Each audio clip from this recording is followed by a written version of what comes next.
नमस्कार दोस्तों, मैं हूं श्रीधर और आप देख रहे हैं नेताजी डॉट लाइव। जैसा कि आप जानते हैं कि नेताजी डॉट लाइव के माध्यम से हमारी कोशिश होती है कि हम आपके पसंदीदा नेताओं के दिए गए वक्तव्य भाषण आप तक पहुंचाए, वो भी असंपादित। आमतौर पर देश के वित्त मंत्री, प्रधानमंत्री सहित पार्टी लाइन पर चलने वाले लकीर के फकीर होते हैं। बजट में वित्त मंत्री की जगह पार्टी की नीतियां झलकती है, लेकिन प्रधानमंत्री नरसिम्हा राव पार्टी लाइन के प्रधानमंत्री नहीं थे। देश की खस्ताहाल वित्तीय स्थिति और देश के होनहार लोगों के लिए रोजगार के अवसर की प्रासंगिकता को नरसिम्हा राव ने बखूबी समझा था। इसे अमल करने का जिम्मा तत्कालीन वित्त मंत्री मनमोहन सिंह को दिया। ऐसे जोखिम के प्रयास सराहे नहीं जाते। नरसिम्हा राव कांग्रेस में अछूत मान लिए गए थे, लेकिन मनमोहन सिंह की प्रासंगिकता बनी रही। आगे चलकर एक ईमानदार व्यक्ति सत्ता के भंवर में केवल एक्सीडेंटल ही माना गया। प्रधानमंत्री होने के बाद उनसे कहलवाया गया कि देश के सभी संसाधनों में पहला हक एक संप्रदाय विशेष का है।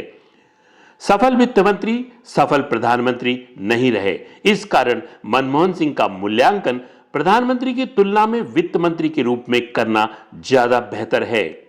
मनमोहन सिंह के वित्त मंत्री बनने से पहले देश में रोजगार के नाम सरकारी सेवा के अलावा सेना, रेलवे, बैंक सहित निजी क्षेत्रों के उद्योगों में सीमित थी। व्यापार नियंत्रित था। इसके अलावा आरक्षण की अनिवार्यता के चलते रोजगार की संभावनाएं कम ही थी। विदेशी कंपनियों का भारत प्रवेश निषेध था। इस पर मकड़जाल का बयान अक्सर आता ही कि विदेशी कंपनियां देश को आर्थिक औपनिवेशवाद की ओर ले जाएगी, भारतीय पूंजी पर विदेशी कब्जा हो जाएगा। ईस्ट इंडिया कंपनी जैसे अनेक कंपनी देश को आर्थिक रूप से गुलाम बना देगी। इसके अलावा स्वाभाविक विकास की आड़ में गरीबी को बनाए रखना राजनीतिक जरूरत थी ताकि वोट बैंक बना रहे। नरसिम्हा राव और मनमोहन सिंह ने बीड़ा उठाया और महज 3 दशक में देश के शहर पुणे, चेन्नई, हैदराबाद, बंगलुरु, मुंबई, दिल्ली आईटी सेक्टर के हब में बदल गए। अन्य शहरों में भी संभावनाएं थी, लेकिन राजनीतिक दलों की दलित मानसिकता ने केवल कागजों पर दिखावा किया। छत्तीसगढ़ राज्य की स्थापना के अगले साल 25 साल हो जाएंगे, लेकिन किसी भी बहुराष्ट्रीय कंपनी के भवन का एक ईंट भी नहीं जुड़ा। यही दुर्गति कमोबेश मन से कमजोर राजनीतिक सत्ताधारियों के चलते है। बहुराष्ट्रीय कंपनियों के आगमन से देश के होनहार युवा को रोजगार के अवसर उनके काबिलियत के कारण मिले। उनकी आय और रहन सहन के कारण साथ वैचारिक परिपक्वता देखने को मिली। भाषाई गतिरोध टूटा। हिंदी को गैर हिंदी भाषी राज्यों में स्वीकार्यता मिली और आईटी सेक्टर की मजबूती ने जीवन स्तर से जुड़े व्यापार व्यवसाय को गति देकर एक नए हिंदुस्तान को खड़ा कर दिया। इस कार्य के लिए श्रेय तत्कालीन प्रधानमंत्री नरसिम्हा राव और वित्त मंत्री मनमोहन सिंह को जाता है। सीधे साधे मनमोहन सिंह राजनीति के तिगड़मों से ना तो वाकिफ थे और ना ही हुए।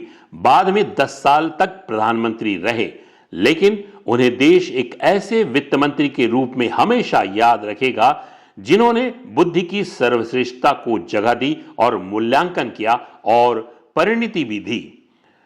नेताजी डॉट लाइव की तमाम टीम की ओर से भारत के पूर्व प्रधानमंत्री वित्त मंत्री मनमोहन सिंह को एक भावभीनी श्रद्धांजलि। हमारी ये कोशिश थी कि एक ऐसे व्यक्तित्व जो नेता के रूप में प्रधानमंत्री बने जरूर, लेकिन एक ऐसे विद्वान के रूप में जाने जाते रहे हैं और जिनके योगदान को कभी भी नहीं भुलाया जा सकता। नेताजी डॉट लाइव की यह कोशिश इसी तरह हमेशा जारी रहेगी। I honestly believe that history will be kinder to me than the contemporary media or for that matter the opposition parties in parliament. But about the fact that you failed to act personally and alien your own cabinet ministers? I cannot, I think, divulge all the things that take place in the cabinet system of a government. I think, taking into account the circumstances and the compulsions of a coalition polity, I have done as best as I could do under the circumstance. Well, it is for you people to judge me. As far as I am concerned, I feel I have done reasonably well.